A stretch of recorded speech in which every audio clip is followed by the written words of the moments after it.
Welcome, everyone. This is Risa, who will be serving you as an MC for tonight's event. Now we will start with opening speech by Mr. Kyuhwang Yeon, WBAF Country Chair and Senator of South Korea. Greetings and welcome, all distinguished guests and speakers. It's my great pleasure to open up today's World Business Angel Investment Week for Korea. Today's event has been organized with the distinguished speakers with an intriguing insight which will make your time worth investing, which I'd like to give a brief introduction on today's event. Starting from video welcoming message from Mr. Baybars Altuntas, who is the Executive Chairman of the World Business Angel Investment Forum. After Chairman's welcoming message, there will be a welcoming message by Mr. Jun Bae Lee. He's the Chairman of KAA, Korea Accelerator Association. KAA is a partner with the WBAF Korea. Then Professor Jihoon, he is a professor of IC DGIST, will give us a keynote speech on K startup leapfrogging with the K culture in the global innovation system. Next to that, Professor David Linton, professor of law at Handong University, shall give us the keynote speech on ESG, hope or hype, directions and strategies. Then we will have two roundtable discussions, inviting 6 distinguished speakers, starting from Mr. Jeong, CEO of Korea Innovation Center in Washington, D.C., Mr. David Yongdok Lee, CEO of Dreamman Future Lab, Mr. Eugene Kim, CEO of Spark Lab, Mr. Jung-Sik Han, ESG team leader of SK Telecom, Mr. Byung-il Jang, CEO of Green Idea Lab, Mr. Sung-hyuk Park, CEO of Company D, and Mr. HyungSup Kim, WBAF Senator of South Korea and VP of SAP Korea, and WBAF Korea Chair of myself. With a closing remark from Mr. Derek Kim, Chair of Asia Continental, who is the WBAF Senior Senator of South Korea, today's event will be finalized. While I was preparing for today's speech, I have witnessed Korea's challenges and opportunities arising from K-wave and ESG sectors in the startup ecosystem. Even before the COVID-19 pandemic, innovation achieved by business transformation was a concern of big companies. But now it is imperative, and not just for the large enterprises, even for the smallest companies like a startup, must transform their business as a matter of urgency in order to cope with the dynamics of a post-pandemic business environment. To have innovation in one hand and to tackle with the social and business challenges another, I could not resist the thinker of Korea's national founding methodology, Dangun. Dangun's father, Hwang, who was the son of God, found the people suffering from 360 problems such as illness, hunger, famine, conflict, and others, came down to earth with the rain, wind, and cloud to help people, reflecting that it was an agricultural society at the time, which reminded me that chaotic time we are having recently due to this pandemic. However, to solve problems, Dangun has handled those different social and environmental challenges with the given 3 tools in the most efficient and effective ways. After all, Dangun philosophy have governed Korean Peninsula into the prosperity by proclaiming to widely benefit all mankind. Many startups around the world are now creating innovation and saying we will make the world a better place as a catch-up place. I believe Korean founding principle and startups catchphrase are very much aligned, and national principle blended with the mentality of a Korean entrepreneur will one day reveal its true worth. Even now, we get to witness thousands and thousands of startups trying to solve those problems and inconvenience in the world, despite the fact that many startups are going through their rough time in reality. They all should keep an eye on ESG like the myths, and also should leverage the supporting trend provided by the K-wave. But Korea is still craving for more innovation and more provision for benefit to all mankind to be spread not only in forms of a culture, But as a startups and technologies and brilliant ideas that must coexist with the worldwide ESG initiatives. I believe tonight would become fulfilling moment of our craving on goodness and prosperity through innovation with a meaningful discussion among us. Lastly, I'd like to express many thanks to our organizing committee and colleagues, and also in particular, special thanks to Mr. Jun Bae Lee, the chairman of Korea Acceleration Association and his organization. Also to our speakers and panels. Your devoted effort will certainly create value for enriching global startup ecosystem, not only during this week, but in the future as well. Thank you again, and I hope you have a great time today. Thank you.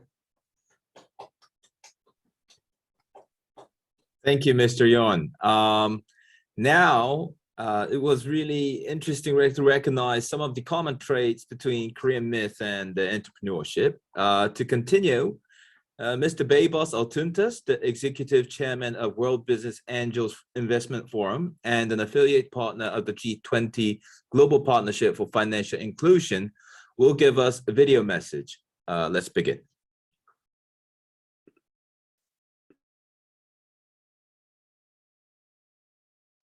Dear ministers, dear distinguished keynote speakers, dear moderators, dear speakers of roundtables, dear participants. Welcome to the World Business Angel Investors Week, and welcome to the Angel Investors flagship events in the world. World Business Angel Investors Week is a great platform where all stakeholders come together to assess their fast-paced journey, to analyze why and how we should leverage angel investment as a must-have financial tool for boosting economies. We are going to reiterate how entrepreneurial ecosystems can create more jobs, more wealth, and more social justice in cooperation with key players of early stage equity markets. During the World Business Angel Investors Week, we are going to create a unique opportunity to showcase fresh and innovative ideas that inspire current and future leaders of the world to take risks on new ideas, collaborate across sectors, and transform world economies through the scaling of entrepreneurship, angel investment, financial inclusion, and innovation. This week-long event is an open platform for connecting, learning, sharing, and exchanging know-how that promotes entrepreneurship and angel investment ecosystems. This is a great platform from which to campaign for solutions to critical issues of early stage equity and capital markets and other worldwide concerns at the United Nations, the European Union, and G20 countries level. As an affiliated partner of the G20 Global Partnership for Financial Inclusion, GPFI, the World Business Angel Investors Investment Forum is proud of organizing all events of the week globally. We are going to have 156 keynote speakers, 138 roundtables, with 325 speakers from 128 countries until next Sunday. 72 countries are celebrating this week until next Sunday. And I'm sure all participants from Europe, Asia, Africa, North America, Latin America, and the Caribbean, and MENA region will find a rewarding experience by joining and following the events until the end of this week. I want to thank so much to all country chairs and continental chairs for their efforts to make all these happen. I want to highlight an important detail of this week. The detail is this week is now celebrated under one global topic: international diplomacy and business diplomacy for international entrepreneurship. Why we wanted to come together under this global topic this year? Mr. COVID alerted all entrepreneurial ecosystem about the importance of business diplomacy for startups, scale-ups, and entrepreneurs and SMEs. We are inviting all governments to consider including more financial support in their recovery plans against COVID-19 for entrepreneurs and for SMEs and for startups, because entrepreneurs of today need more support to be ready for post-pandemic times. Why? Because they are suffering. They are suffering financially.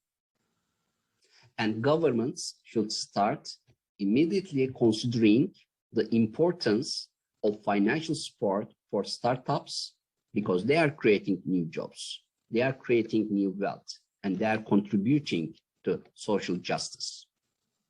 So the WBAF board decided to invite all stakeholders under this global theme and invite all policymakers to take this important issue into consideration. Without financial support, entrepreneurs will not be able to transform their businesses digitally. Business transformation and digital transformation are two key words for entrepreneurs of today.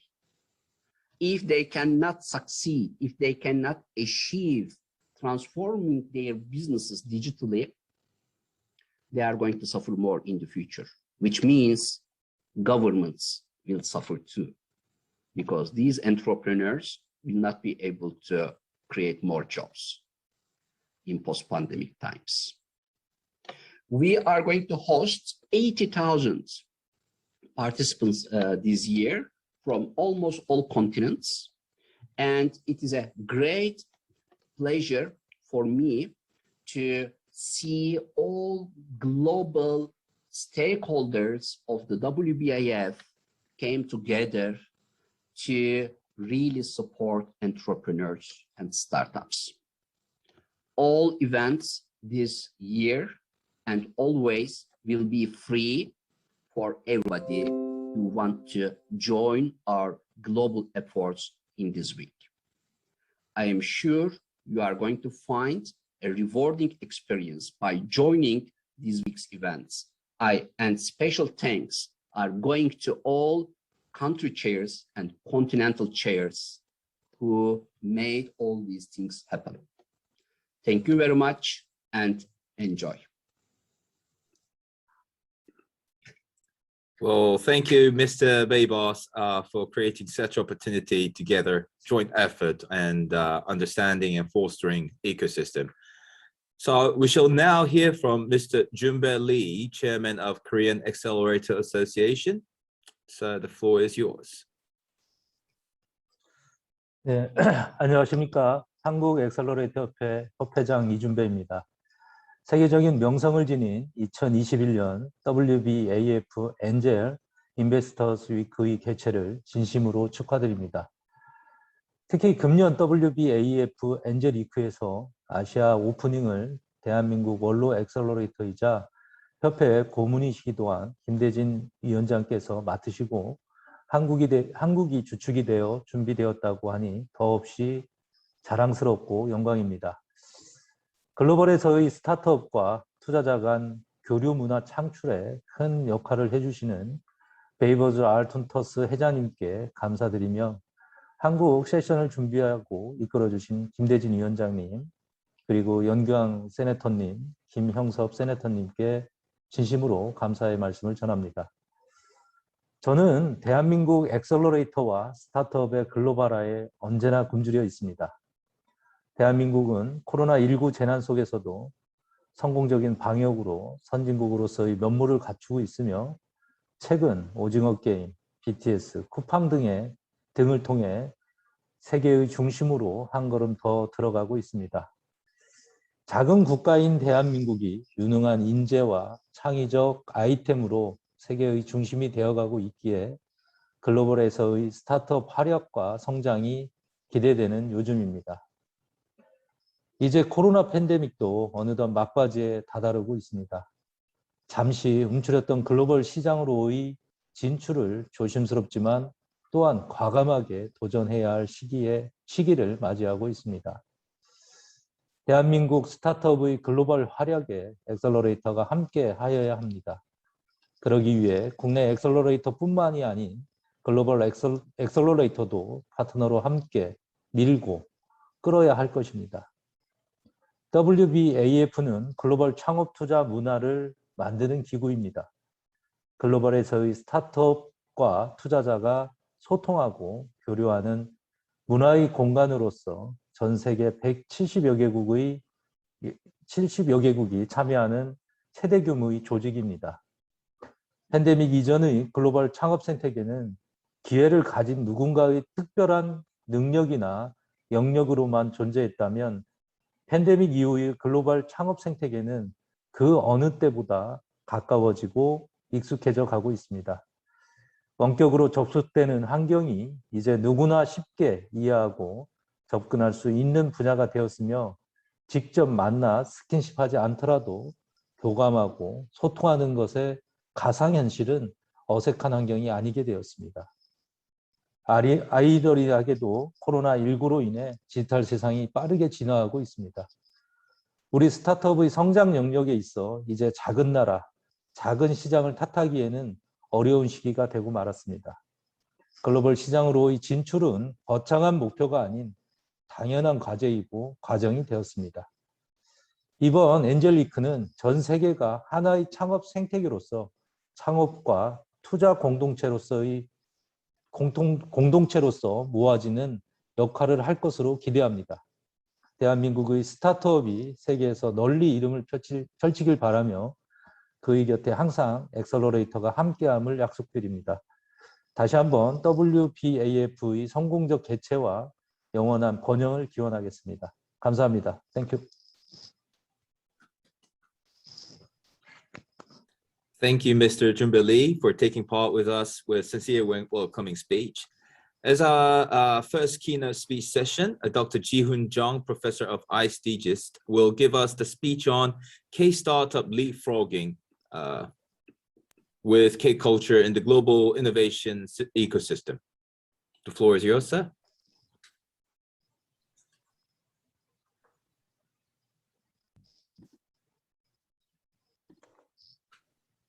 Okay, can you hear me? Okay, so Yes. yeah, my topic is evolution of startup ecosystem in Korea. As I got introduced, my name is Jihoon Jeong. I'm co-founded Big Bang Angels and Digital Healthcare Partners for accelerators in Korea, and also I'm working for DGIST for the affiliate professor of the DGIST and advisor of Kakao Entertainment. For my keynote speech, I'd like to special thanks to the late Min-ha Lee, who was passed away last year. He was my mentor and the father of Korean startups. And Professor Carlos Baradello, who was also make many materials for the startups in University of San Francisco. I'd like to introduce this picture because when we think about the history of the Silicon Valley, there was some kind of tide like this, not just for the one single tide, but also start from Gold Rush Technologies and almost every 20 years, there was some kind of waves of the innovations in Silicon Valley. So this is not just for the startup investment, but also it is tightly related with the innovation waves. And to make that kind of waves, there should be entrepreneurial ecosystems inside the system. So when we think about the Silicon Valley, there are a lot of components to be successful as an entrepreneurial ecosystems. Well, maybe some kind of things are very tied to the Silicon Valley, just like a weather kind of thing. But many things we can build up. So there are kind of components like infrastructure and soft and hard and clustering networkings, but also there should be the culture like risk tolerance rewarded with value. So there are importance in cultures and early customers, and there should be risk capital. And another way is education and human capital, and there should be some kind of role model because of many people want to become a startup. And another big thing is a public policy. Maybe I think that is a little bit stronger in Korea than other cities and other countries. This is a history of the Korean venture ecosystem. I think the first wave started from 1995. Comparing with Silicon Valley, it is very late one, but there was establishment of the Korean Venture Business Association in 1995. And just after that year, I think this is one of the big thing in Korean history. The establishment of Costa was established in 1996, and there comes another one. It is called the Venture Special Law, and combine these kind of things. After 1990, there are a lot of laboratory startup movement comes in. So at that time, the start from medicine and other companies comes in, but when the dot-com bubble pops up, the Korean venture ecosystem also had a very hard time. So we call it the ice age of the ventures. So there are a lot of things, just like the culture comes to the conservative, just like before 1995, and also stock options and some kind of systems and the legal things also there was a big problems.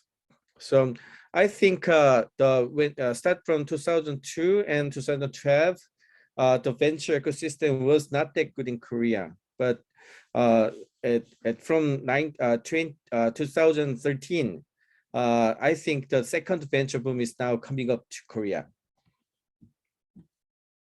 So I think there should be some kind of cultures and some kind of the goals called Venture 2.0 or Startup 2.0. So in 1995 to 2000, there was just an initial market and that is start point. So I think that was just a minimum mechanism of investment market comes in. So Costa was a very important one. And after 2000 to present, the IPO market is now, I think, the international level already in Korea. So I think many people outside Korea can invest in Korean startup, and also I think maybe some kind of startups in Southeast Asian countries comes into the Korea to make some quite sizable IPO in Costa. So I think that is not a problem anymore. But the problem is pre-IPOs and the M&A size is still low. So I think we need more kind of small venture ecosystem is needed, just like unlisted companies and or more M&A markets. And that kind of things is very important. And for the listed companies, there should be some kind of communications and networking with the cross-border startups and the cross-border activity. So the big companies need to go to the globalizations and and the many companies also connected with the other IPO system in other countries. So that kind of expansion should be needed in near future. I think that is most important future roadmap for Korean startup ecosystem. But comparing just in 5 years, I think the number is very promising. This is the number comes from the VC. It is the company I angel invested actually, and the number of Series A funding round was just 180.7 billion in 2016, and the number of startup companies just 75. But in 2021, it is summing up the half, so the 2 quarters. So it is over 1 trillion won, and the number of the Series A funding startups is over 100, so 192. So in 5 years, more than doubling. For the monies, more than 6 or 7 times growth was established. So I think that is a very promising number. And here is a graph for the angel investment. That is angel investment numbers is also grow very solidly, and I think many people is now covering up the angel investment ecosystem in Korea. So I think that is also very promising numbers. And I want to introduce the sectors of the Korean startups compositions, because I think this is also very interesting one. As you can see, in 2020, the little bit dip is in because of the COVID-19, and I think that is the global phenomenon.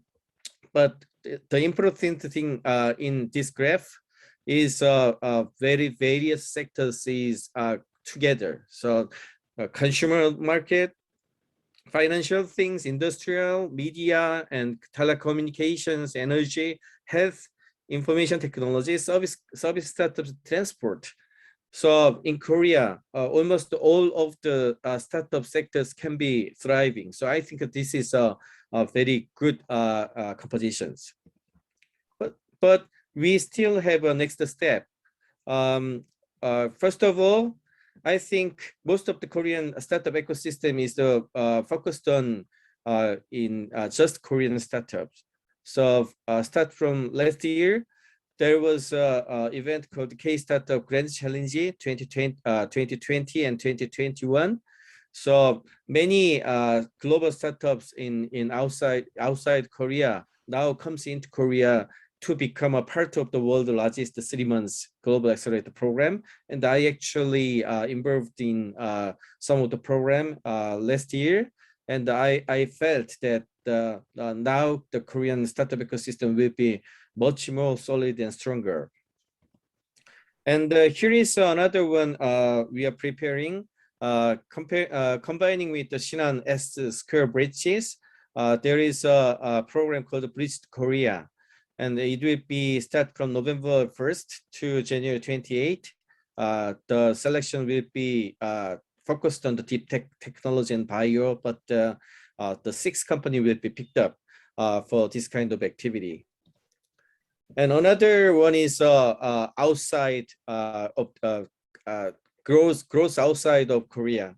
So we are making many kind of activities in Korean accelerators. One of the accelerators I involved in currently go into the Across Asia Alliance, communicating and networking with the many accelerator programs in Asian countries.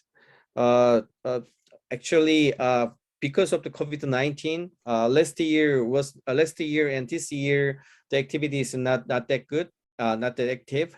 But I think after COVID-19, there should be also a lot of activities and performance will be comes into this kind of activities. So I think this kind of presentations and this kind of networking is very important in near future.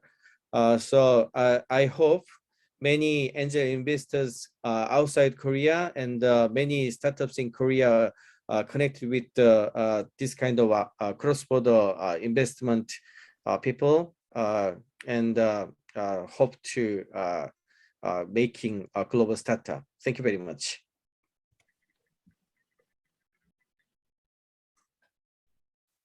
Thank you, Mr. Jihoon Jeong. It was very productive and introduction on innovation ecosystem and development in Korea. Now, before we move on, I just want to brief you guys that if there are any kind of questions or anything to ask, please write your email along with your questions on the chat. So if we get to have any spare time at the end of today's event, so we can get some Q&A session, or we can personally answer you back through email. So now we will move on to the roundtable discussion on K-Startup leapfrogging with K-Culture in the global innovation ecosystem. Mr. HyungSup Kim, the WBAF Senator of South Korea and partner and innovation leader of SAP, would take the part as a moderator. And then Dr. Jihoon Jeong, who has spoken to us just before, the professor of ICE, and Mr. Moon Jung, the CEO of Korea Innovation Center in Washington, D.C. Mr. Lee, David Youngduk Lee, CEO of Dream and Future Labs. Mr. Eugene Kim, CEO and managing partner of Spark Labs, would take part as speakers. So shall we begin? Okay, yes. Thank you. Yeah. Do you know 오징어 게임? Squid Game in English, which is the most popular drama in whole time Netflix history. Have you watched Parasite? 기생충 in Korean. Do you like Dynamite or DNA songs from BTS? They are all K-culture. Recently, there is Squid Game syndrome all over the world. Also, Hwang became so famous after IPO in the United States, and people from the world started to be interested in K-culture and K-startup. Dear professors, entrepreneurs, investors, and government key stakeholders, advisors, and various fields of experts, it's really meaningful milestone for both personally and in perspective of WBAF. Also, I'm really honored to be here at the Korea session of WBAF 2021 Investors Week as a senator. The combination of panels today is amazing, much more than my expectation. So before starting, I think it's better for me to introduce panels today and myself briefly. I am HyungSup Kim. You can call me just HS if you want. And I am a WBAF senator for South Korea and also represent Korea at Global Science, Technology, and Innovation Committee for Sustainability at WBAF. And also I am a lecturer about BMI, Business Model Innovation at KAIST Executive Education. And also I'm contributing as steering committee of KOC, KAIST One Club, which is a startup, investor, consulting ecosystem in order to make a better collaborative startup and middle market ecosystem with several rules. So today, I'm happy to be with 4 great panels today.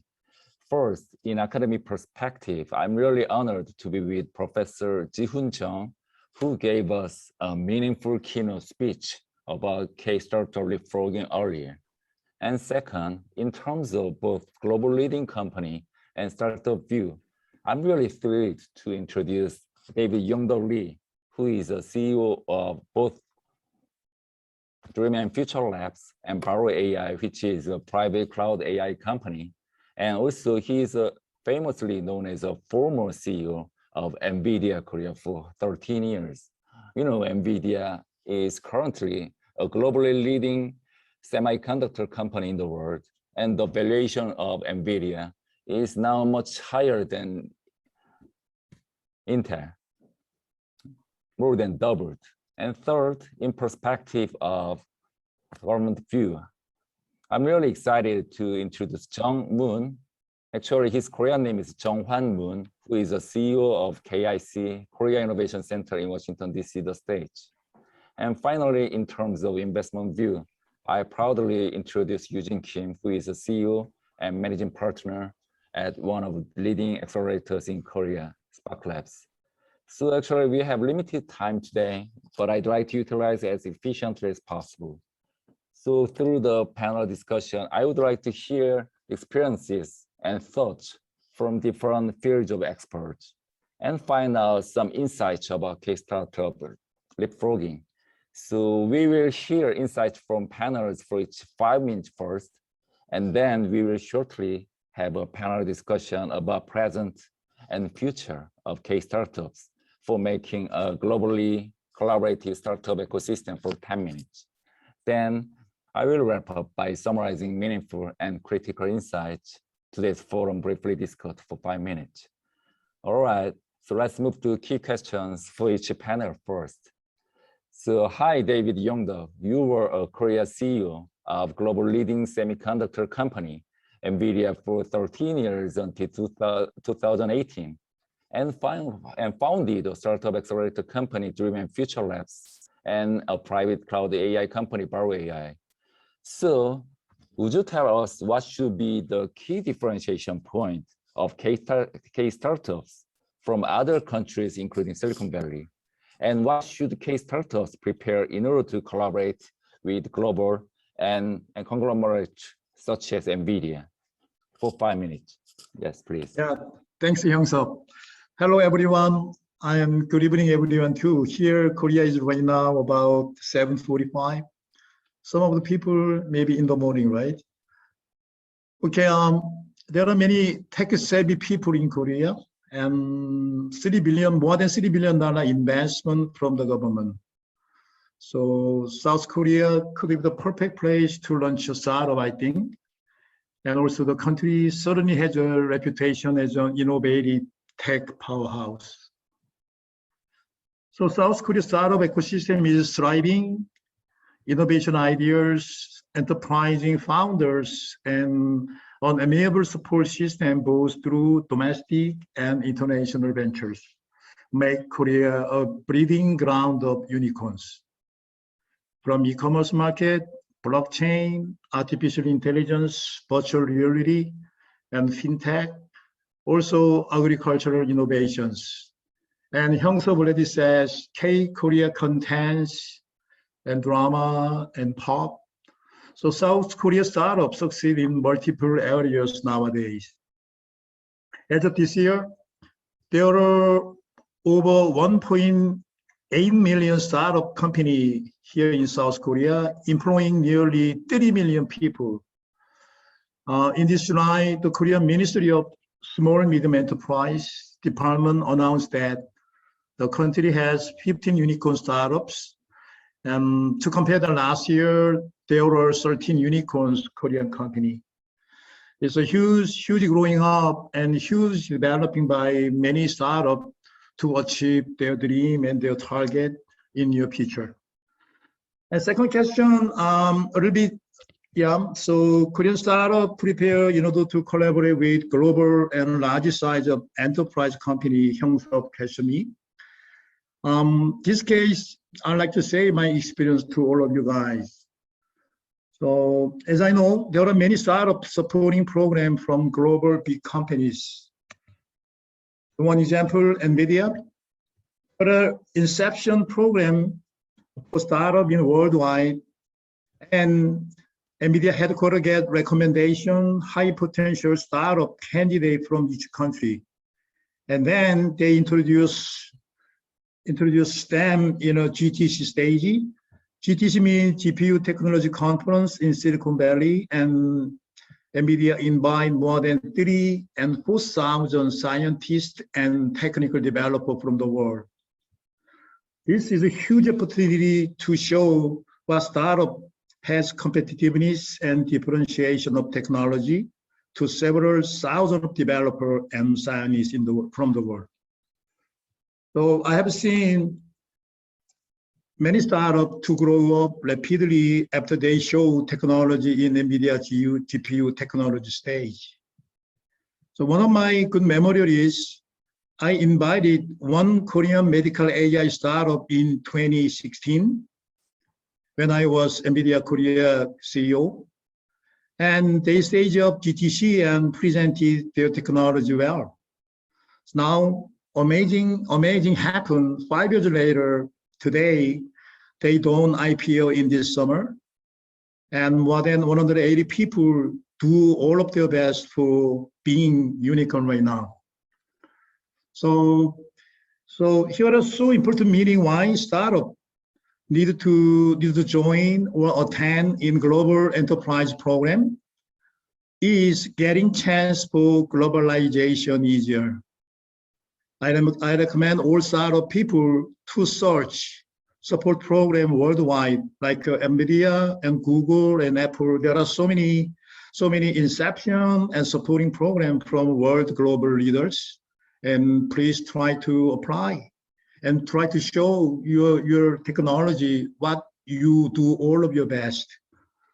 So summary is that Korea right now, the most important thing is that number one, there are so many technical oriented people in South Korea, and more than big investment from government, also big enterprise company, and also many VC. So it's a huge moving and huge investment and huge activity is doing with all of ecosystem inside of Korea. Please look at the South Korea startup ecosystem and make idea how you guys support, how you guys do all of your best to achieve your dream. Thank you. Thank you very much for your global wide and also local insights both. And I really appreciate. And also I think it's better for us to try to find out how to collaborate with global companies such as NVIDIA. Yeah. Okay. Thank you very much. Okay, next move to Moon. Hi, Moon. So Korea Innovation Center, KIC, is funded by the Korean government with a mission to create a global startup ecosystem throughout 4 locations, including Washington, D.C., where we work. And could you tell us what KIC Washington, D.C. focuses most for K-startup leapfrogging in the United States? And please give some advices to K-startup entrepreneurs who try to leapfrog globally for 5 minutes. Yes, please. All right, thanks for the great introduction. And once again, my name is Jeong Moon, and I'm in charge of the Korea Innovation Center in Washington, D.C. As you, excuse me, as you mentioned that we are the under the umbrella of Ministry of Science and ICT of Korean government, and focusing more on the tech commercialization and tech companies business promotion in the United States. We do have 4 different offices in the worldwide, and then 2 in the United States and East Coast. There is KIC Washington, D.C. and West Coast. We do have an office in Silicon Valley, KIC Silicon Valley. And then we also have a China office in Beijing and German office in Berlin. So all these 4 centers have a slightly different mission and different focusing area, but overall, most of our common mission is helping the Korean companies going into the global marketplace, and then helping their go-to-market operations. And so what I've been noticed last 20 years, I help a lot of Korean tech companies willing to cross border and then getting into the US market. And they are not very successful until probably 5 years ago. But since then, starting in 2017, the government poured a lot of money to support all the Korean tech startups getting into the becoming a major player in the global marketplace. Now I just learned Mr. David Lee mentioned about the unicorns from Korea reaching up to 15. That is outstanding number. This is not on. This is the.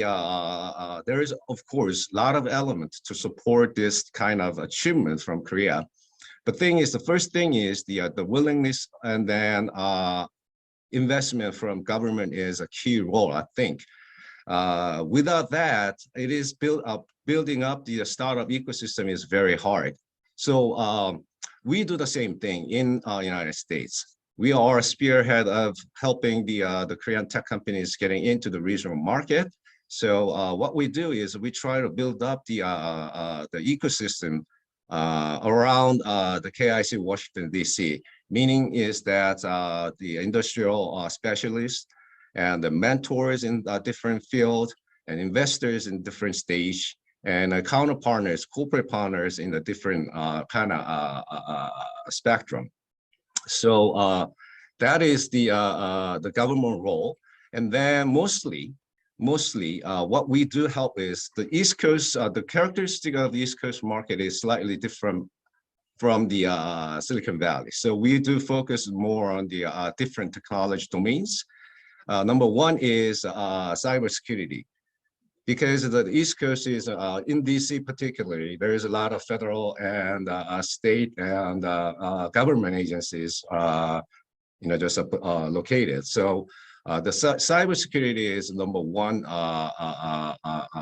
important area, technology area they're focusing on. So we are kind of promoting the Korean cyber tech companies getting into the East Coast.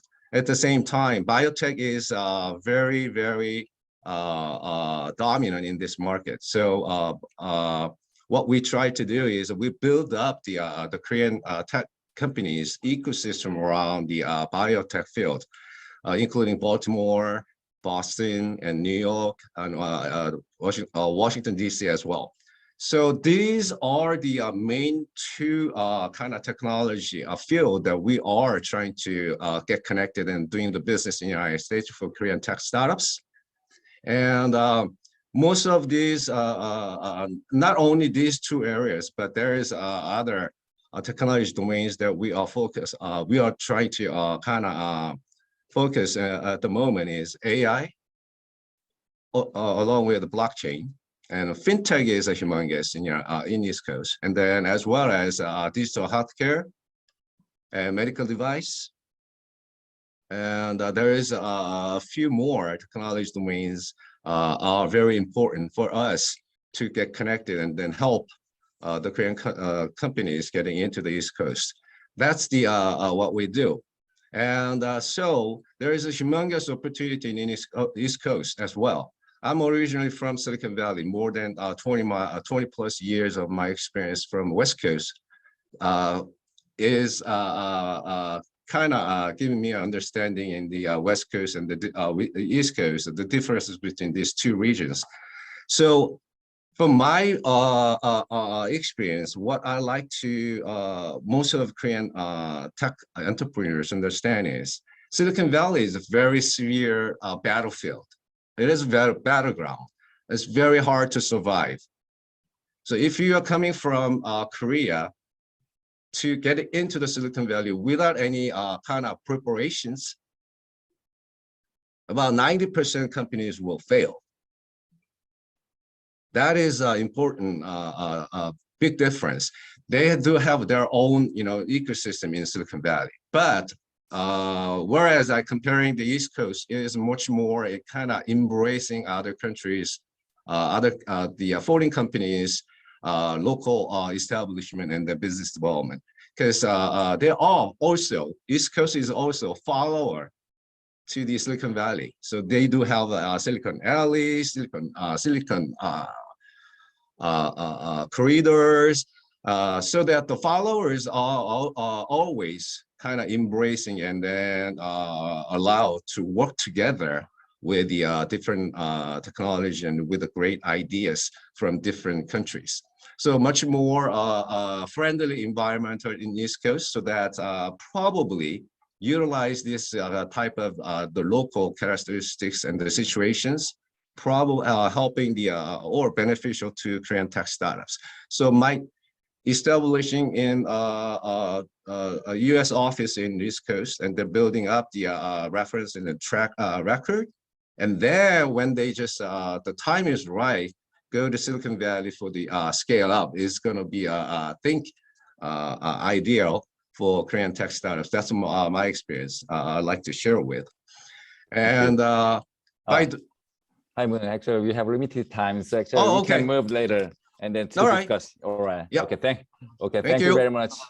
Yeah, Moon. Actually, thank you for your government perspective view, and also, I really appreciate your participation because you are in another part of our world, and then now early morning, like 6:57 now. So, and I think your comments are really helpful for startups and also investors who want to collaborate globally. All right, let's move to Spark Labs. Hi, Eugene. So Spark Labs has leading Korea startup ecosystem in perspective of startup acceleration. So you founded Spark Labs after platform, game, and other various industry professional experiences.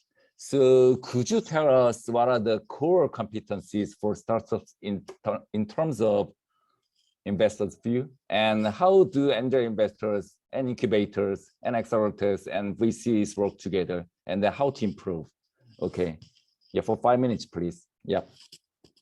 Hi, yes, glad to be here, part of this panel. Spark Labs has been, according to Professor Jeong, we started around I guess the second wave of the Korean venture boom. We started back in 2012. I mean, we specifically chose to begin in Korea because, obviously, there's a lot of technical talent and a lot of developers in Korea. As you know, we're home to Samsung, LG, Hyundai, and all these great companies. And Korea is one of the most wired countries in the world in terms of not only broadband speed but mobile 5G. And even though Korea is only a population of 50 million, we're like a number 3 or 4 in terms of app store revenue. We're also probably within top 10 in e-commerce global revenue. We're also top 10 in luxury goods consumption and the likes. And so we chose Korea for a reason because there were a lot of innovative internet services that Korea started, which a lot of Silicon Valley and global companies have kind of benchmarked previously. And so we're one of the first ones to implement microtransactions, digital item sales, and innovate new business models in this way through our game platform and game development market industry, which is one of the leading industries in the world actually. And so we started back in 2012, focusing on early stage startups, early stage founders, and obviously we're in terms of like what we look at and what we do. I think it's pretty much globally the same. I think everyone in the beginning, because there's nothing to really to look at, you start with the team and the founders, right? And you see if they're have understand and really understand the problem they're solving, and the market and the users that they're targeting, right? You look if they have the relevant experience to really understand that. You look at they have the right pieces, the right skill sets to complement each other to make this successful. Then then obviously not only you look at the team, then you also look at the product, right? Is it globally competitive? Are they targeting a problem that's not only in Korea but also a problem elsewhere? So they're solving a global problem, so they can go global. And hopefully, they're solving a problem that's growing, or it's a big problem, or it might be small now, but will grow in the future, right? And so those are team, product, market is everything that we look at. I think the interesting thing to note over the past that's been 9 years almost that Spark Labs has been in operations. We've been specifically focusing on seed stage startups, and I think there's a big big changes that have happened in Korea over the past 8 or 9 years now. One is actually one of the reasons why SparkLab started is we wanted to change the early stage investment ecosystem. I think if you look at Silicon Valley and all the major kind of startup ecosystems around the world, you'll find that early stage investment is actually led by a lot of former entrepreneurs and experienced entrepreneurs and operators. I think that was lacking in Korea previously. And so I think that's why early stage investments was not as vibrant as before. So that's one thing we wanted to change. And so, SparkLab started as our core slogan as entrepreneurs going entrepreneurs. So not only myself, but Hanju, Jimmy, Bernard, Frank, and Jay all have entrepreneur experience, former entrepreneurs, and they also have global experience. And so we wanted to change the initial early stage investment so it's more invested by former entrepreneurs. I think that has changed over the years because you also have now other successful entrepreneurs that have come into play, not only SparkLab, but also like Future Play, like Bluepoint, like Mashup Angels, which all have former entrepreneur experienced leaders and partners as part of our team. And I think that has really changed the landscape in terms of really getting the money to the early stage companies in the early stage. Obviously, second is also the big support by the government. And so there's a lot of support. I think Korea is one of the most vibrant ecosystems in Korea, in Asia, actually. And there's a lot of support by the government agencies, but then also there's a lot of support in terms of funding because the Korean government has poured a lot of money available into KVIC, which eventually is responsible for about 70-80% of the venture funding to VCs in Korea. And so, and the third thing that's also interesting is that I think as the ecosystem has gotten better over the years in Korea, the startups and the founders, the level of the founders and the quality of the founders have gotten much better as well. I think I remember when we first started in Korea, we found a lot of young and very ambitious entrepreneurs in the beginning. But now I think because the ecosystem is very vibrant, I think you're starting to see a lot of former operators and experienced operators from like Samsung, LG, Kakao, Naver, SK, and the likes, leaving those conglomerate companies to start their startups, right? And so not only the team quality has gotten better, they're more experienced in operations, and that has definitely kind of changed over the years. And so I think in Korea there's a very diverse in terms of the types of startups that are being formed.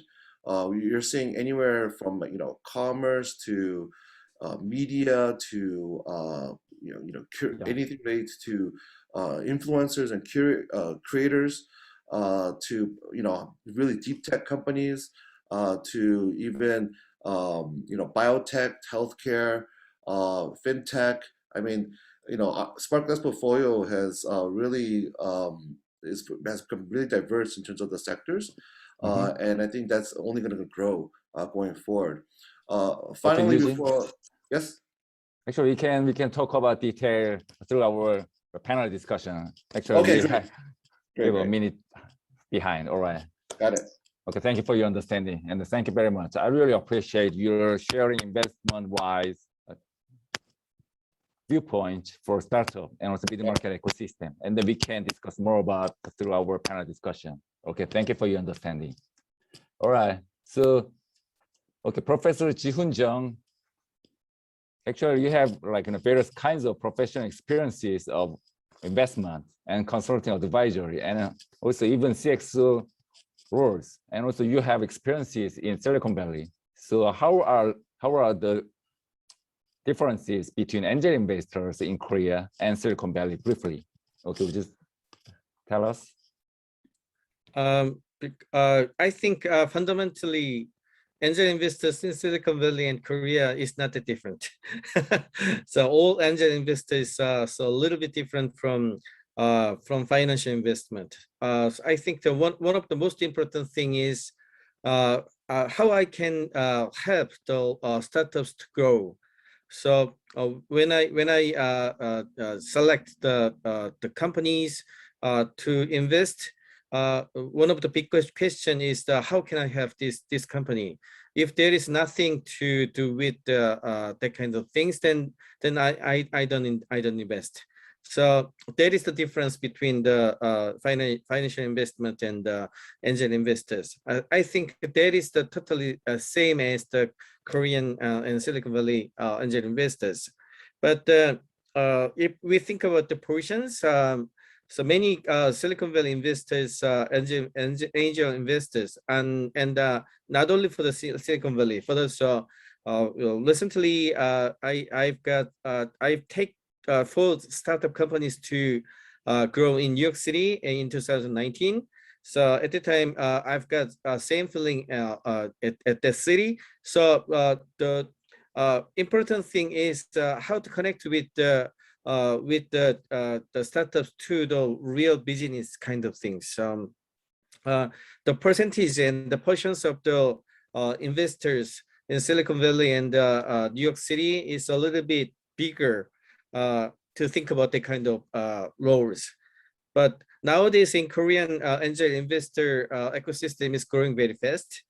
But the small number of angel investors, when she or he got many experience on that kind of things, that kind of activities are still active. But nowadays, because of the tax benefit kind of things, so many angel investors are acting like just a financial investors. That is a problem. So, but I think it will become better and better, because I think Silicon Valley is not different from Korea.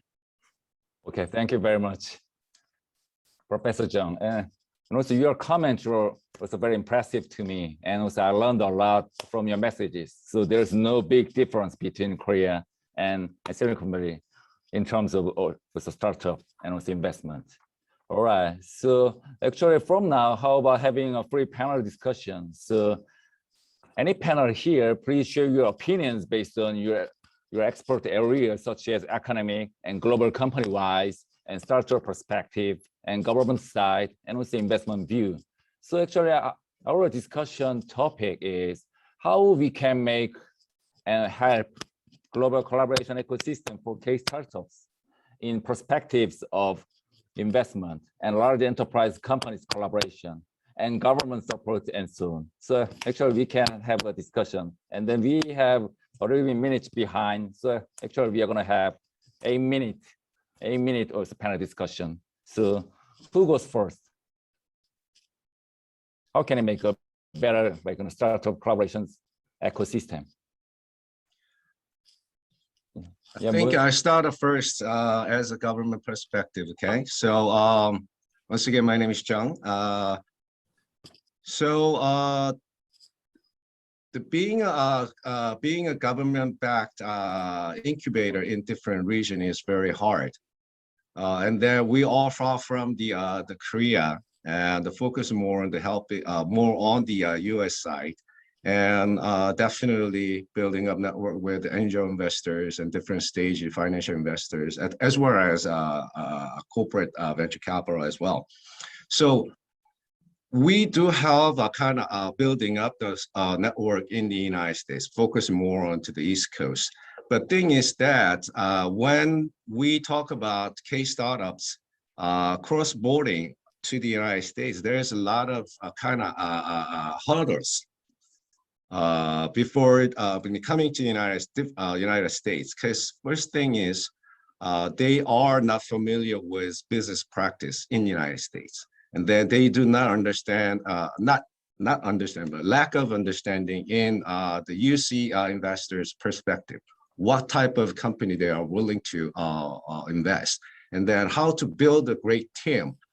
And most of Korean tech companies are not well prepared. Some does, of course, some do, but most of about 70–80% of Korean tech startups need to build up before they come into build up the business before they come to the United States, if they are willing to enter into the global market. So in that regard, I think we need to kind of collaborate and helping between academia and the government and investors and accelerators in Korea to kind of make the Korean tech companies well prepared before they come to the global marketplace. That is the one thing, the most important things that I've noticed past few years. Yeah. And was there any other comment? David? Oh, actually it's mute. Actually muted. Yeah. Unmute, please. David Youngdok. Yeah. Okay. So I agree on that. And now I am accelerating about a startup in my site. So always I am emphasizing all startup CEO making globalization idea at first stage. So some of them, so they try to sell their product and technology in Amazon.com USA. So the kind of the global launch and global mind setting and global sales strategy is much more important, I think that. Also, yeah, it's very nice. I know Mr. Moon earlier, so some of my friends in Silicon Valley, I made a networking line by myself, and then I passed my startup to friend of Silicon Valley and my Silicon Valley US people introducing somebody and making a business progress right now. So yeah, some of the people like Mr. Moon, somebody teaching to Korean startup about how US investor looking for. The conceptually, that's a different focus, I think that. So the kind of experience and some of focusing area, we should teach Korean startup as much as possible, and then making a bridge and guide this kind of thing is that our role, I think that. So the globalization right now is a good chance for Korean startup and bringing everything, whatever they want, so that we can do that. So yeah, totally agree with the Mr. Moon comment, and also that's I am doing for my startup right now. Thank you.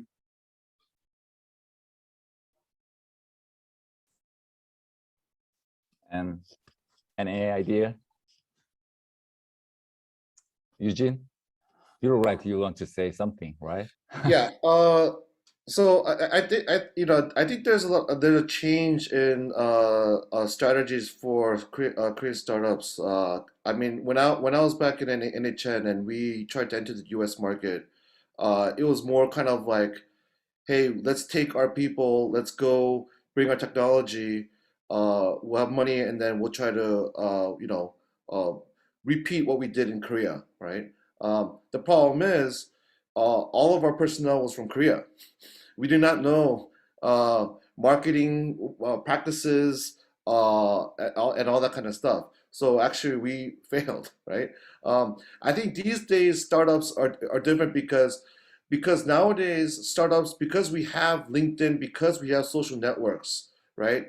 I think startups now, they're able to find local expertise and local partners to help them grow their business abroad first, right? So I think that's changing. So when I see like Wanted, Closet Share, and some of our portfolios that have gone global, what they do is when they go to a market, they basically just go on LinkedIn, they just cold email and cold contact all these different people.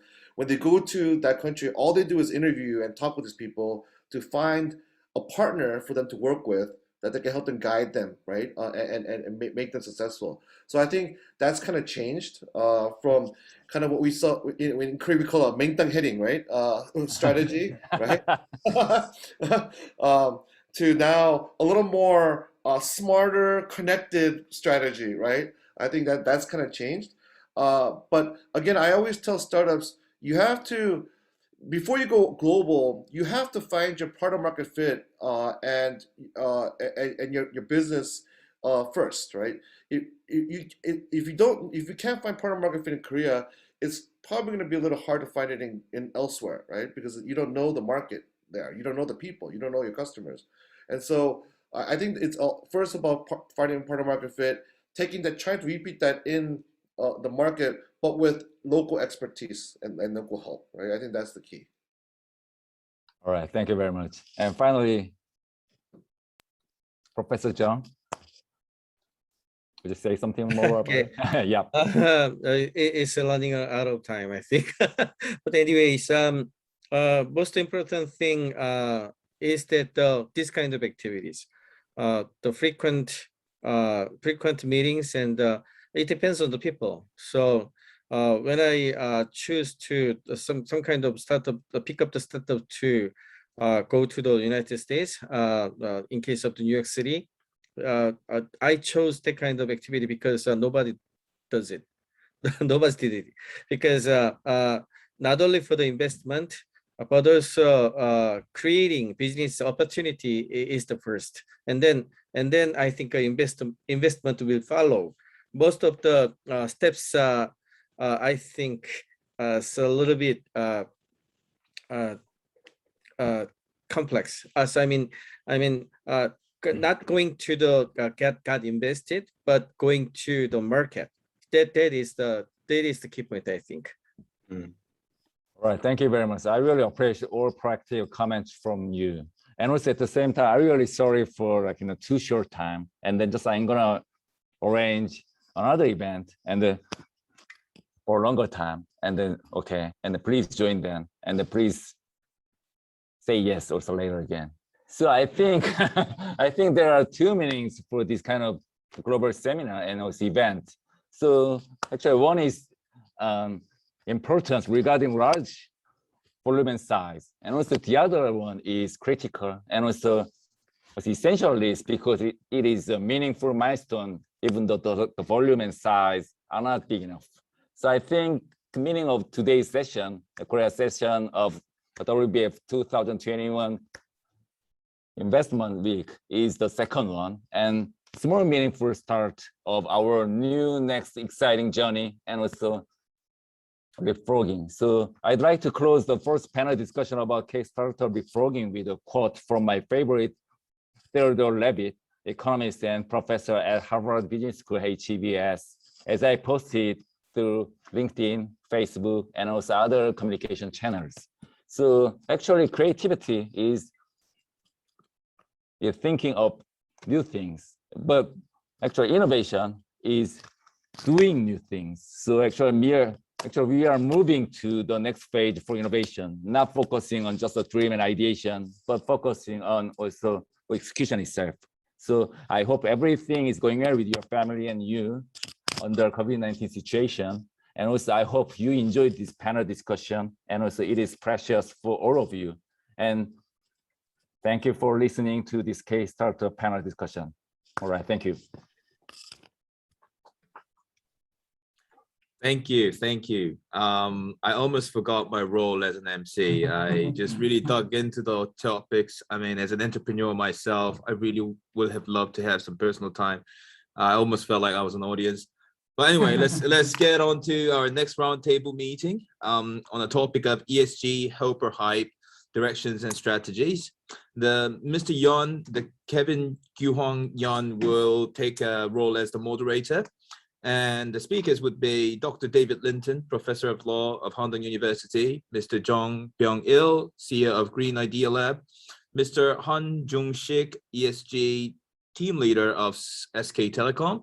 Mr. Park Sung-hyuk from CEO of Company D will discuss about our topic on ESG. So, Mr. Yeon, shall we start? Thank you.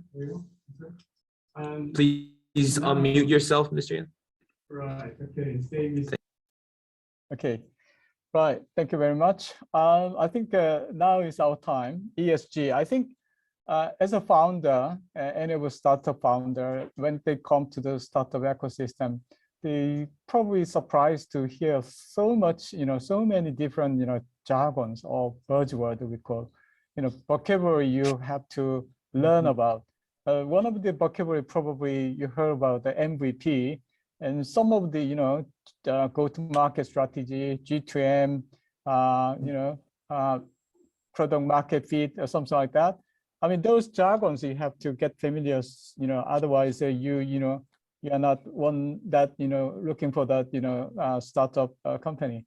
So suddenly, recently, we have heard of so many, word like, ESG. Long before that, we have heard that CSR, corporate social responsibility, then moving on to the CSV, and then now come to the ESG. There's so many, this kind of jargon is spreading in the Korean industry at this moment. I guess that ESG can be traced in its origin to the 2008 G20 summit in Seoul, which marked as a high point for the Korea's visibility and leadership internationally. Long recognized as a bridge between the established and emerging economies, Korea was now setting trend as well as validating them. Korea's leadership role has only expanded since then. Will Korea play a role in validating ESG as a new paradigm for the sustainable startups?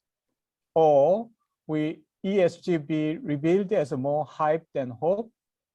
Our panelists discuss and will vote. So I'm going to ask one by one our panel speakers. First of all, Professor David Linton. I think he told me that he had a technical problem before during the keynote. So I think he's now with us. Thank you, David, participating and accepting our panel discussion. I know you are working as a lawyer to help a startup in Korea.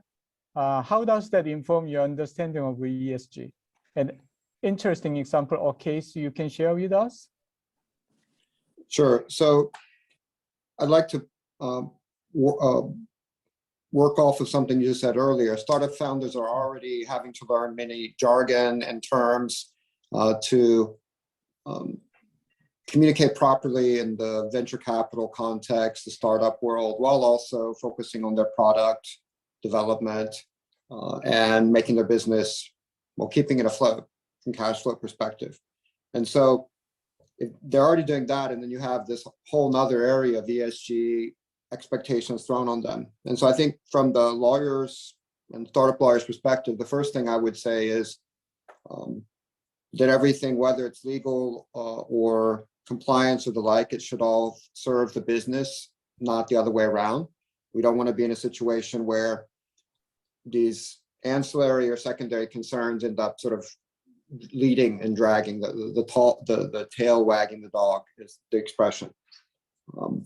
And the lawyers looking at this, it could be seen as a kind of compliance issue. Even if it's not a compliance matter now, if this is an investment requirement for investors or otherwise, if it's not immediately, it'd be a compliance issue in the future.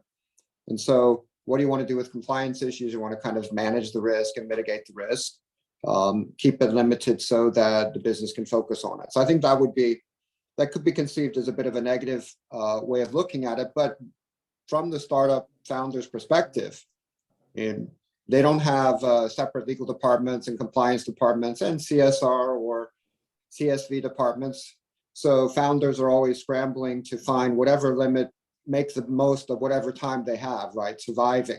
And so part of what I would probably advise in this question if a founder came to me and said, what do you think about ESG? Well, consider it. to the extent that it means ethical, long-term sustainable business practices, absolutely, you should find a way to incorporate it.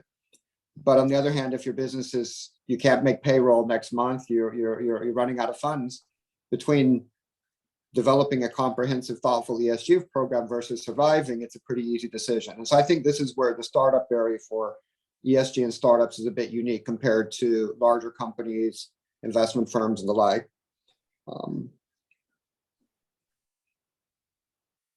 So yeah, I think those would be the two main points. One is just consider how this might be a part of the compliance issue and figure out how to manage that over time. And secondarily is do consider how important it is, but make sure you survive. An example on that I can point to is there's a startup in Korea now that recently closed a Series C round. And initially, when the founder first spoke on social venture topics and in media articles, he came out very strongly against the concept of social venture companies. Said, look, the most important way we can be a social venture is to make money, make a profit, make sure that our employees get paid, then they can go home and take care of their family. So his view was that sometimes the most fundamental and basic and important socially viable and a valuable contribution is just simply running your business well, making sure it operates, and feeding your employees, and that often gets underlooked. So he said that publicly in some, news interviews. Well, not too long afterward, I've no longer working with him at the moment, but the most recent article I read about this in the story, it turns out that he's gotten bigger, and in connection with his Series C round, I believe he invested in some ESG related startup. Now, I don't know how much that reflects greater capacity for him financially to prioritize this versus this was just one of the investor requirements. So I don't know, but certainly it's related to a size of scale. So not sure how much we can do from that, but that's the two sides of the coin that I've seen. Yeah, thank you, David. The next question to Jung-Sik Han is the SK Telecom ESG team leader. Jung-Sik, could you please explain about, from your perspective, I think SKT is one of the largest corporation, which is showing most visibility. Could you tell us briefly what you're doing and how do you support for startup companies?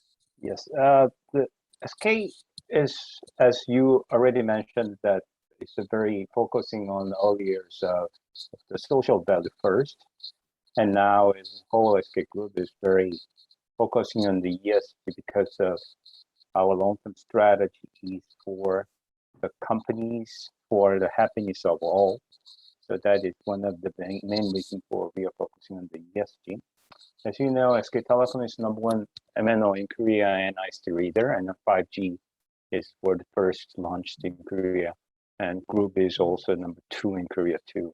And SK and SK Telecom is, and SK Hynix is the major ICT companies in this group, and SK Innovation and so other chemical companies is very focusing on one of our group major companies now. So there are two kinds of ESGs coming on for the environmental areas. SK Innovation and SK Chemical is very, very focusing on their transformation to the eco company right now.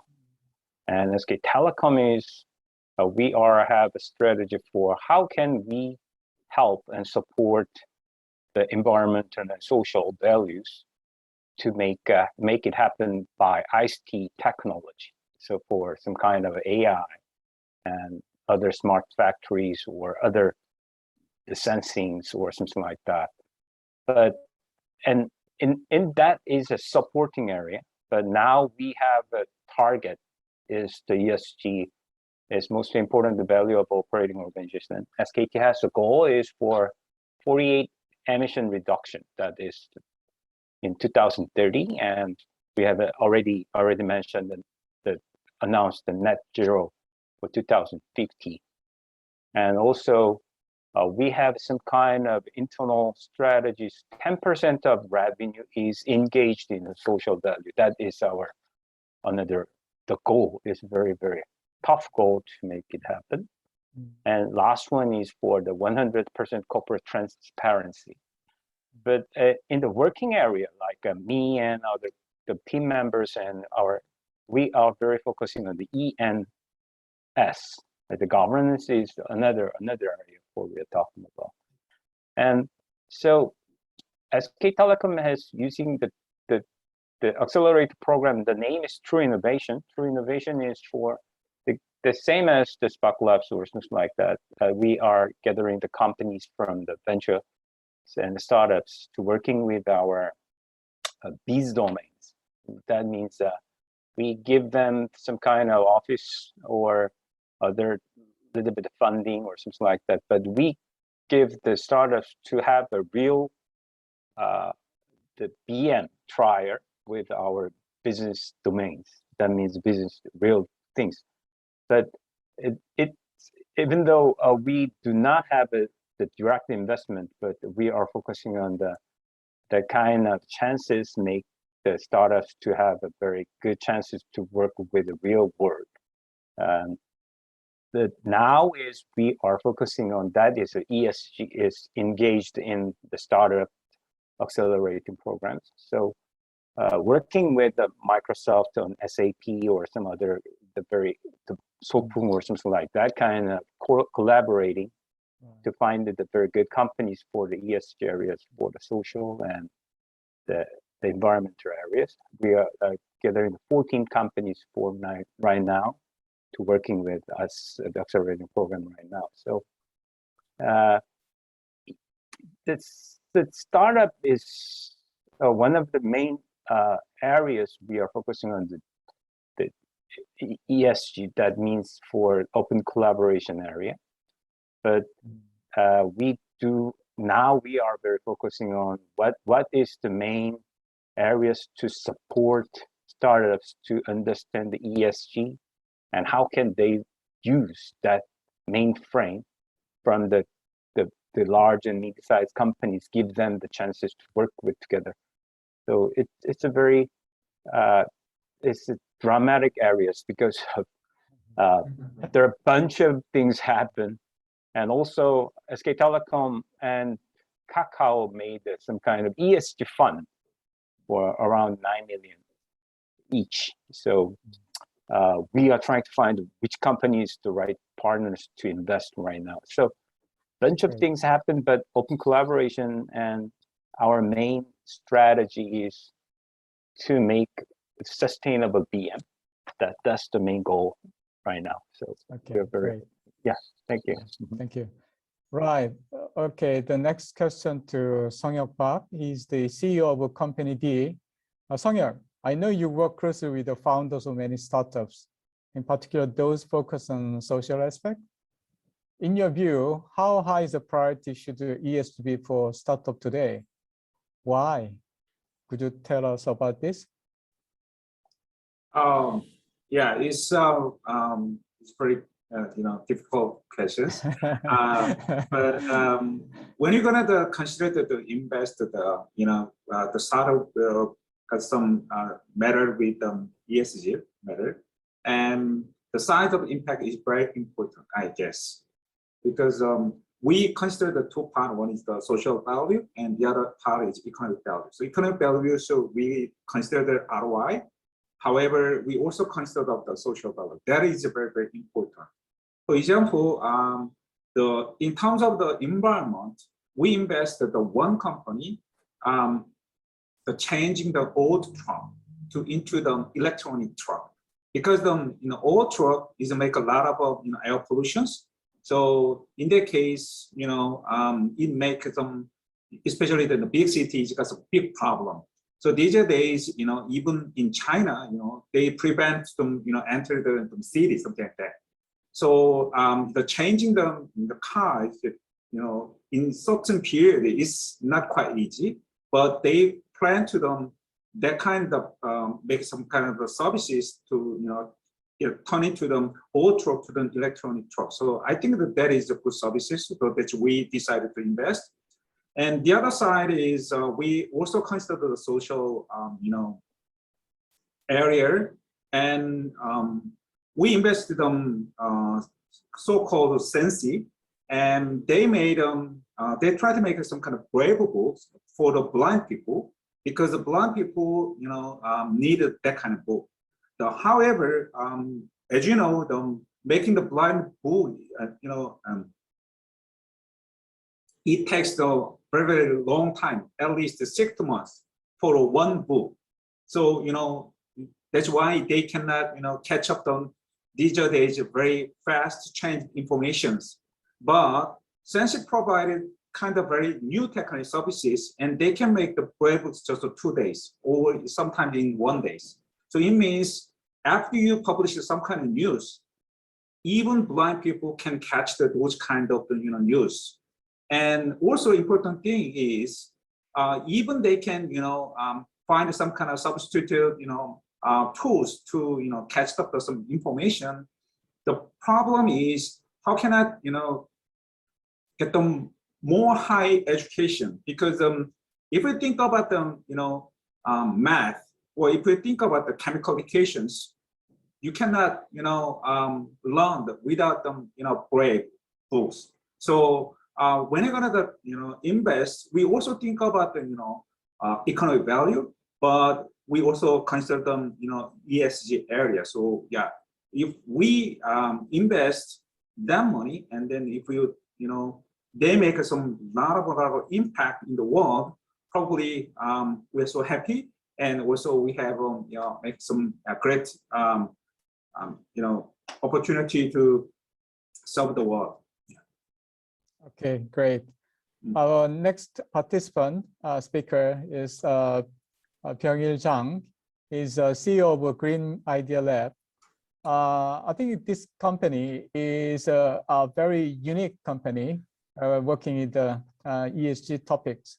Byung-il, as you are the ESG consulting service provider, you must have many insight and experience from the various sectors and industries. What ESG startup trend have you observed, and what business are they in? Thank you, Calvin. Let me answer the question by sharing, the short history of a startup in Korea. When I was in college, it was 20 years ago. There was a belief, I think it's more like a belief in Korea, belief in Korean society that getting a job at a large company was the most successful life. All the panels, I think, here will agree, right? Around the time, there were, founders who tried to take a different path for success. And we are still witnessing their achievements and using the services they have created every day, such as Naver, Kakao, and HyungSup, and so on. Let me just, call them first generation founders, just for the easier explanation, okay? And the past decade has been a time when many young founders in their 20s and 30s have been encouraged by the first generation founders. So more startups appeared, and I will call them second generation founders. If we try to look at the motivation of the second generation founders here, why they started their own businesses and what motivated them was, mainly the inconvenience they and their friends or family have experienced. So they believed it would be the same cases and problem for the others, and they started with a solution to solve the problem, right? This is how they started and scaled it up, such as Coupang, Marketcully, and Baybars, and so on. And here's the thing, a remarkable feature of recent startup is that the motivation goes beyond not only resolving their inconvenience, but also trying to solve issues or crises faced by humans and also other living creatures on the planet. The planet Earth, right? Yes. So I think this is the huge difference we are observing now. and for the years to come. I would love to call them ESG startups. So let me get back to the questions. I'm seeing those ESG startups are increasing now in Korea. And they can be categorized into 3 types. So first type, ESG, I would like to call them ESG frontier. They are mostly new tech companies that help transform into a carbon neutral society. For example, Solar Connect and Incord and Gridwiz and so on. These types also include companies that make plant-based meat, food tech companies, such as Planet, and Jihoon Company and Devotion Food and so on. And the second, I would love to call them ESG Sherpa. You know what Sherpa is, right? Yeah. The Sherpa who are helping you climbing up all the way to the Mountain Everest. It's a startup collaborating with the big companies, mainly helping out ESG challenges that big companies faced with. I think it's related to the, what Mr. Han has explained. The SK is focusing on helping them, right? Right. And collaborating with them. So for example, giving solutions for recycling plastic containers for the big companies. And the last but not least, ESG enabler. These are companies that literally try to create, an enabling environment where companies that have a great influence on the society are forced to focus more on ESG activities by evaluating the listed companies' ESG performance on a real-time basis, such as fail labs and who's good and so on. So these are the trends I'm observing now. Yes. Right. Wow. Thank you so much for summarization. Having listened to the speakers, there are certainly a lot of things happening and great interest from both all sectors and all sizes of companies. Now we come to the group panel discussion. So the first question will be, what is the greatest challenges and biggest opportunity of the ESG for the startups? I think we are given only 15 minutes, so we probably share, this 7 minutes for this question. So anyone volunteer to answer first?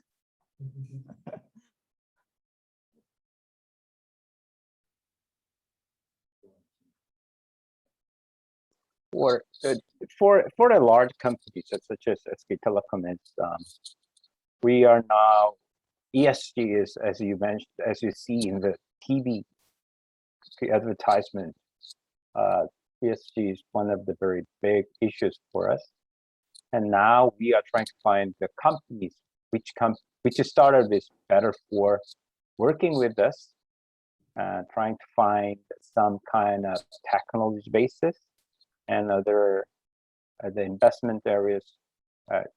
Error and trial we have already conventional business areas, so we try to find some other way to transform from current basis to the new basis of eco areas. It's a very good chance to trying to make it some kind of sustainable EM trial. And if it's already Mr. Jeong mentioned that if we are the ecosystems from the whole plastic circular economy, there is a front end, there is RDM, reverse vending machine, that is coming from the ventures startups to make it happen, and the back end for the chemical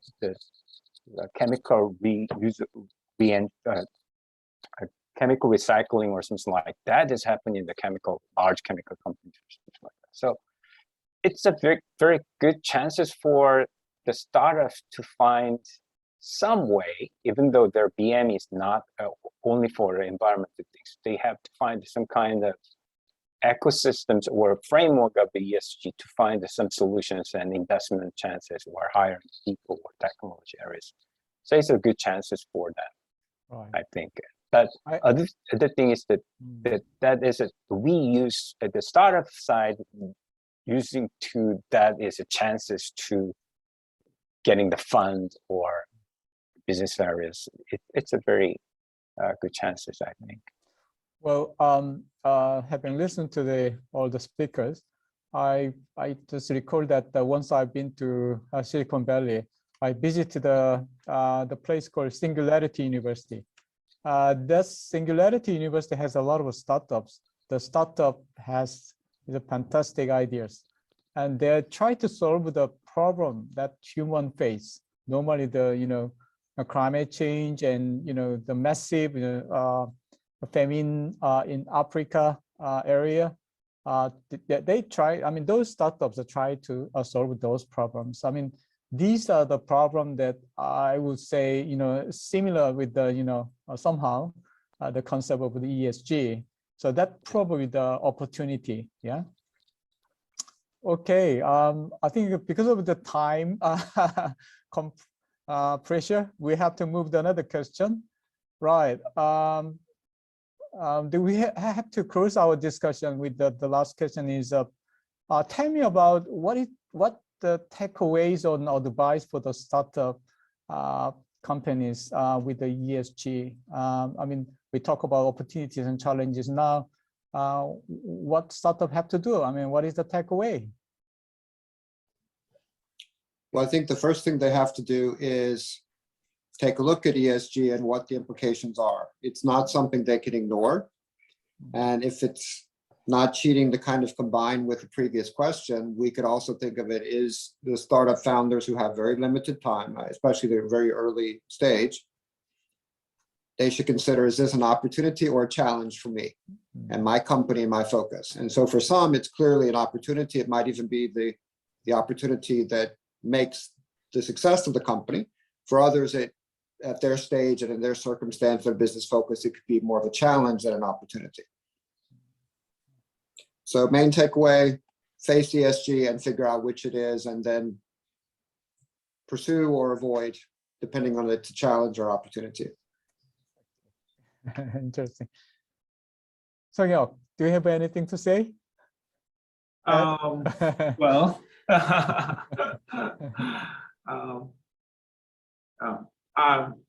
I just think about it, so I just.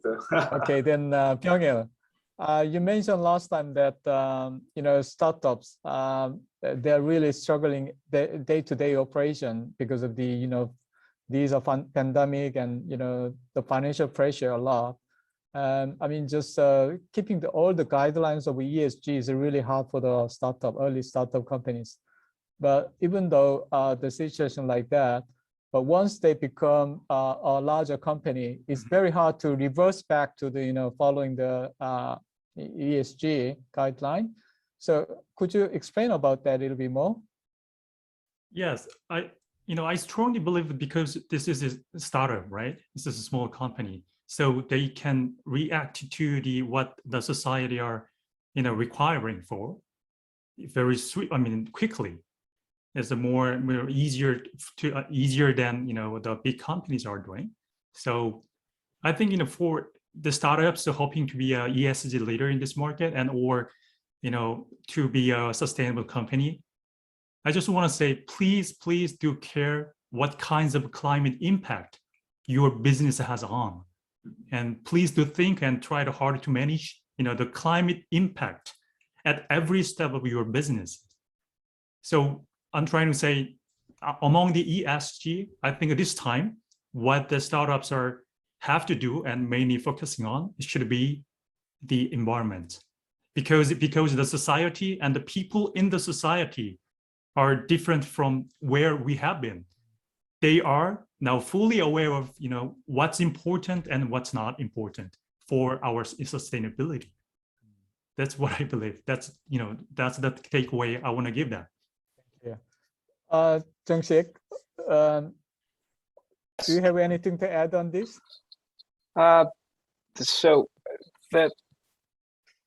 Well, let's put it this way. I mean, SK Telecom is actually helping ESG related startups.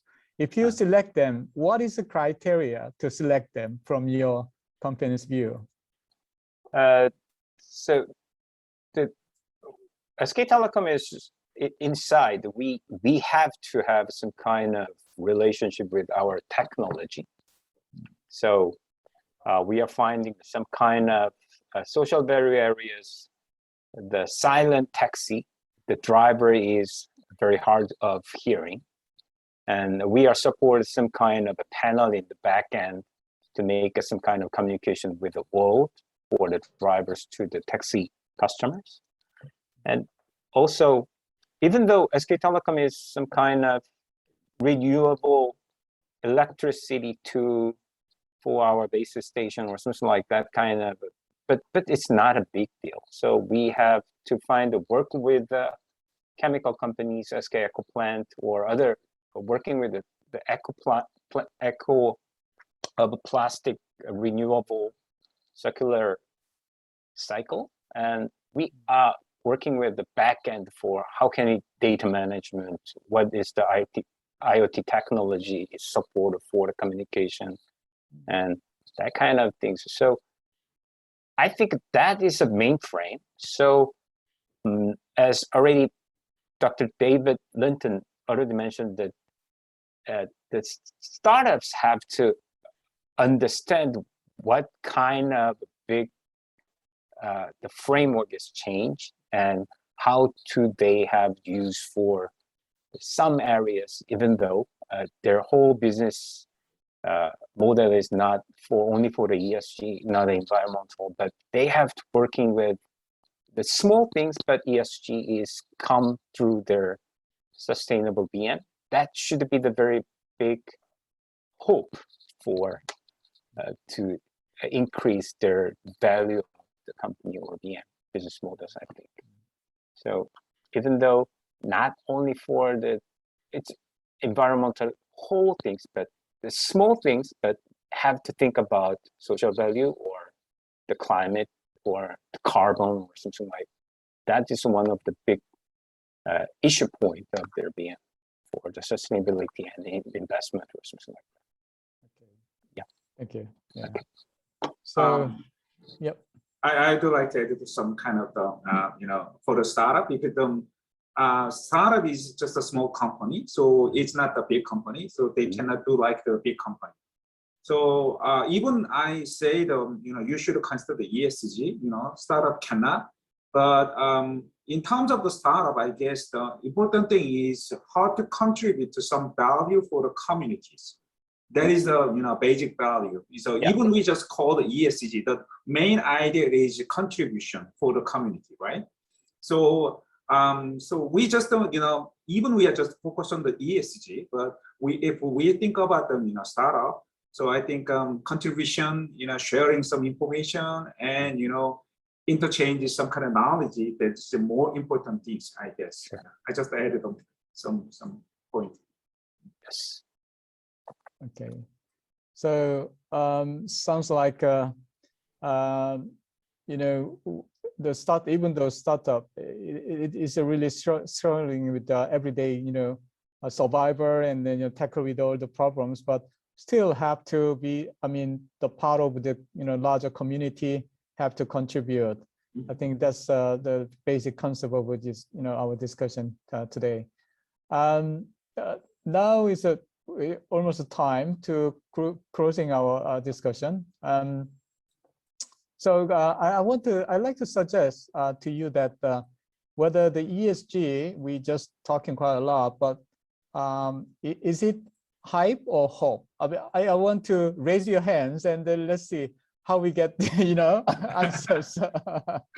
Okay, how many people over you think that this is hope? Please raise hands. I think, don't we need to qualify, say mostly hyper, and then we have to say for so startups, I right? think For our startups. future is bright. Certainly, like that, the startup have to align with the ESG and what we are living, where we are living, I guess. So thank you so much. I think I close our discussion today. Thank you. Thank you. Thank you. Thank you. Thank you, Mr. Yeon, and thank you, fellow speakers. It was very interesting on ESG. I just started to learn what ESG is, and that really helped me a lot. And before we move on to our closing remarks, there has been two questions, and I know where this question has been directed to. So since we have very limited time to discuss other two questions, I would like to suggest our panels and speakers to look over the questions after the event is over. And as I have secured the questionnaires email, I'll make sure the answer gets to be transferred to the questionnaire. And also, I would like to suggest after the closing remarks, if we could have some opportunity to have a small screenshot of all the panels and speakers to leave this as a ceremony. Now let's move on to our closing remark from Mr. Derek Kim, Chair of Asia Continental of WBAF and also the Senior Senator of South Korea. Mr. Kim. Good evening, everyone. Okay. Yeah. Thank you all of the audience today. Today agenda was very exciting and interesting topics because it's K-culture and ESG both are very hot topic now in Korea. So I think it's all of the audience is enjoyed, including me, is this webinar tonight. World Business Angel Investors Week was hosted by World Business Angel Investor Forum in 72 countries from 18th to the 24th of October, Sunday. Today is the Asia Angel Investors Week and hosted the celebration event in 6 countries, including Korea. So I have been so happy and proud of our webinars in Asian countries. In this regard, thank you. Thank you for the 2 distinguished senators, Mr. Kevin Yeon and HyungSup Kim's effort for this event. Also, I would love to express my sincere gratitude to Mr. Baybars Altuntas, Executive Chairman of the World Business Angel Investment Forum, as well as Mr. Jun Bae Lee, Chairman of the Korea Accelerator Association, to support this event. Finally, thank you to the keynote speakers, excellent speech today, and all panel speakers was a very lively discussion and very impressive. Your contribution will be much helpful for WBAF to improve the business diplomacy for international entrepreneurship globally. Thank you again. And I would love to close South Korea Angel Investors Week hosted by World Business Angel Investment Forum. Thank you. Good night. Thank you, everyone. Before we officially close, I would like to change our screen into a gallery, and please open your cameras for final screenshot of a whole team. Would you please open up your cameras, please? Okay, I'll take a quick shot. 3, 2, 1. Yeah, thank you. I think this worked. Okay, have a great night, and it was very joyful evening. Thank you, everyone. Thank you. Thank you. Thank you so much.